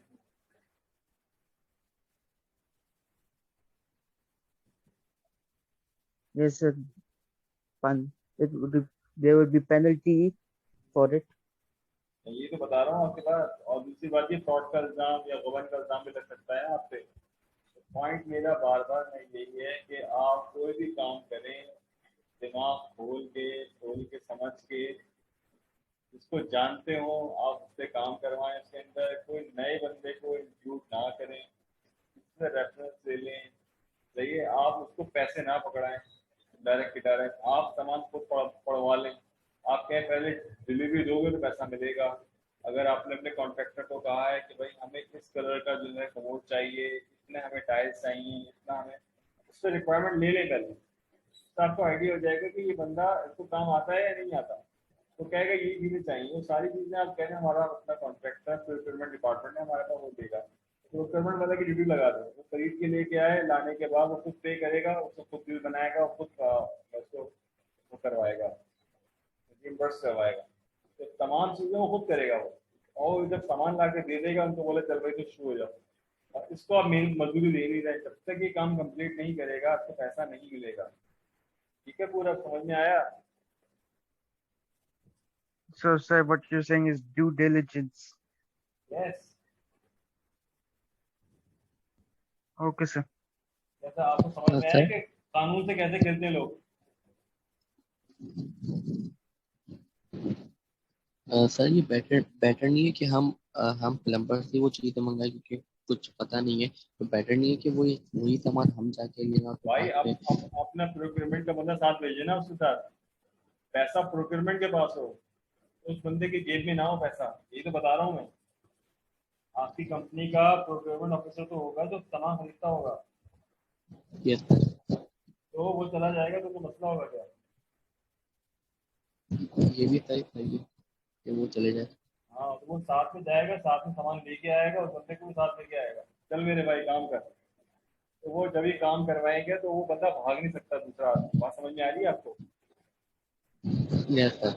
या उसको ठेका दे दें, ठेका जो है उसको बोले जब काम कंप्लीट होगा कि अपनी जेब से पैसा लगाओ, सब पैसा अपनी जेब से लगाओ, काम कंप्लीट हो जाए उसके बाद में बिल बना के देगा, पेमेंट में दे देंगे, तो एक पाई भी ना दें आप। ठीक है? ये बेटर ऑप्शन है कि सारा वो पैसा पहले अपनी से लगा हाँ, जेब में, बाद बिल्कुल में हम सही। पे कर समझ। दो अपना जो। हाँ, तो ऐसे आपको कम मिलेंगे प्लम्बर, वो उनको डर ये होता है कि बंदा हमारा पैसा खा जाएंगे, पैसा नहीं मिलेगा। ये कंपनी की फ्रॉड है ना असल में। वो काम करवा लेती, पैसा नहीं देती। काम करवाया उन्होंने 1 लाख रुपए का, पकड़ा दी 40,000 रुपए, बस यही है। समझ में आई बात? काम करवाए 1 लाख रुपए का, पकड़ाए कितने? 40,000। 40,000। कहें मैं यही पैसे में, जाओ छुट्टी करो। ठीक है, तो मैं दोनों एंगल से बात समझा रहा हूँ आपको। आपको कानून समझ में आ रहा होगा बिल्कुल सही तरह से अब। Yes sir. सर दोनों हो सकते हैं, दोनों ऑप्शन, दोनों पहलू हो सकते हैं। हाँ, दोनों हो है तो सकते हैं। वो भी प्लम्बर भी तो हो सकता है, तो कंपनी वाला और कंपनी वाले प्लम्बर का हो। बिल्कुल, दोनों एंड पे चीजें चलती हैं। Consideration, as we learned, simply something values exchange between the parties to contract to qualify. It must be legally sufficient, सही है, and bargain for। ये दोनों चीजों में फर्क है। आपको बार बार ये कह रहा हूँ, बार्गेनिंग के माने आप कितना डिस्काउंट दोगे हमें, और लीगल सफिशिएंट माने कानूनी पास। तो ये चीजें बहुत बेहतर यही है, या अपना बंदा भेजें साथ में, प्रिपेयर करवाएं चीज़ों को, और ला के जो है उस बंदे की ड्यूटी लगाएंगे, आपने बनाना है ये, उसके हाथ में एक पाई न दे तक काम कंप्लीट ना कर देगा। तो उसको जो है ये भी हो सकता है कि अब उनको ये कह दें आप कि अगर आपका ये काम सही होगा तो हम मजीद कॉन्ट्रैक्ट देंगे, अगर काम खराब होगा तो हम आपको जो है फिर जाहिर सी बात है हम दोबारा काम करना पड़ जाएगा। तो तमाम टेक्निकल वे से उस चीज़ को चेक करवा लें, इसने बनाया है तो इसमें कष्ट तो नहीं छोड़ा, कोई खराबी तो नहीं छोड़ी, कोई कमी तो नहीं छोड़ी। बात समझ में आ रही है? तो ऐसा काम तो नहीं चाहिए कि बाद में जाके आपको दोबारा से चीज तोड़वानी पड़ के दोबारा बनवाना पड़ जाए। ऐसा भी होता है कि स्लोप टेढ़ा कर दिया। स्लोप के माने ये है कि वॉशरूम का पानी ऑफिस में आ रहा है, लेकिन स्लोप टेढ़ा कर दिया मैंने। तो आपको ये भी चेक करना है, पानी डाल के देखें। उसको बोला भाई आपको कुछ पेमेंट दे रहे हैं आप 25%, कल आप आए कि टाइल या परसों आप आए, टाइल सूख जाएंगे, उसके बाद पानी डाल के हमें स्लोप दिखाएं तो पानी जा रहा है या नहीं जा रहा। अगर पानी जा रहा है उसके अंदर चीज़ें सही नहीं तो पेमेंट कर दें, उसकी उसका तो पेमेंट ना करें। जब तक आपका दिल मुतमईन ना हो जाए ना, जब तक आप पेमेंट ना करें कि भाई आप देख लो ये चीज़ें ऐसी। बात समझ में आ रही है? Yes sir. सर होना भी यही चाहिए कि पहले हम पूरा काम करवा लें, पहले मुतमिन हो जाए, फिर हम पेमेंट करें। हाँ। जब मैकेनिक कर रहे होते हैं, आपने काम करवाया फिर छोड़ देते हैं, अब थोड़ी देर चली आ गई फिर बंद हो गई, फिर आप पैसे मांग रहे हैं। समझ में आ रही बात? Consideration 2. There are certain conditions a consideration may has to meet the have legally sufficient value. A party cannot promise to do something where there is already a legal obligation to do so. A police officer cannot collect a reward for capture and arrest of any outlaw. Consideration must be bargained for, meaning there is an exchange of promise and something of value, where both parties gain a reward and receive a determined in the contract. आपके पास दोनों parties को bargain मिले, और कोई ऐसा भी नहीं है लीगल प्रोविजन के माने आपने कोई अच्छा काम किया हो, आपको फूल बढ़ताए जा रहे हो तो पैसा मिल रहा हो, ऐसा ना हो। जैसे कि आप पाकिस्तान में देखते हैं एसएचओ ने जो है कोई जिसको पकड़ा तो उसके बाद उसको फूल भी डाले जा रहे हैं, पैसे भी दिए जा रहे हैं, आरती भी उतारी जा रही है। नहीं, ऐसा जो है लॉ के अगेंस्ट है। Consideration fee. John and Jamal are not negotiating the sale of bicycle that was displayed in the auto repair shop. John wants to keep a bike, so he offers $50 to Jamal in exchange for the product. Jamal will give the bike to the John upon receipt of the cash. So both parties bargain and receive a determinate John bank account is reduced $50, but he receives some new deals. Jamal no longer has his bike but has an amount, X amount $50. समझ में? एक आदमी के पास bike थी, पैसा नहीं था, दूसरे के आदमी का पैसा था, बाइक नहीं। तो उसने क्या किया, उसके अकाउंट से पैसा निकाल के दूसरे के अकाउंट में पैसा डाला, उसने अपनी बाइक को ले ली। तो ये हमारे पास लीगल कंसिडरेशन है, बिल्कुल सही सही बात है, कोई दूसरी बात तो नहीं, डाउट वाली बात तो नहीं। नहीं सर। फेयर प्ले है, यस सर। फेयर प्ले जबरदस्त। Last slide, rights and duties, ये नेक्स्ट लेक्चर की चीजें हमारे पास। आप बोले नेक्स्ट लेक्चर शुरू करें, आज इतने ही रखें? इतने रखूंगा, टाइम हो गया। बताइए आप क्या कहते हैं, नेक्स्ट लेक्चर शुरू करें या इतने ही रखें आज के लिए?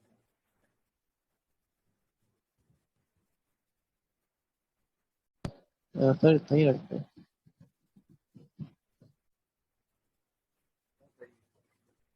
तो लॉ का आप चीजें, अब मैं एज सब्जेक्ट के तौर पर नहीं पढ़ा रहा हूँ, ये देखिए आपका जब लॉयर के तौर पर पढ़ा रहा हूँ तो आपको ये सही लग रहा है या मैं चेंज करूँ पढ़ाने की स्ट्रेटेजी?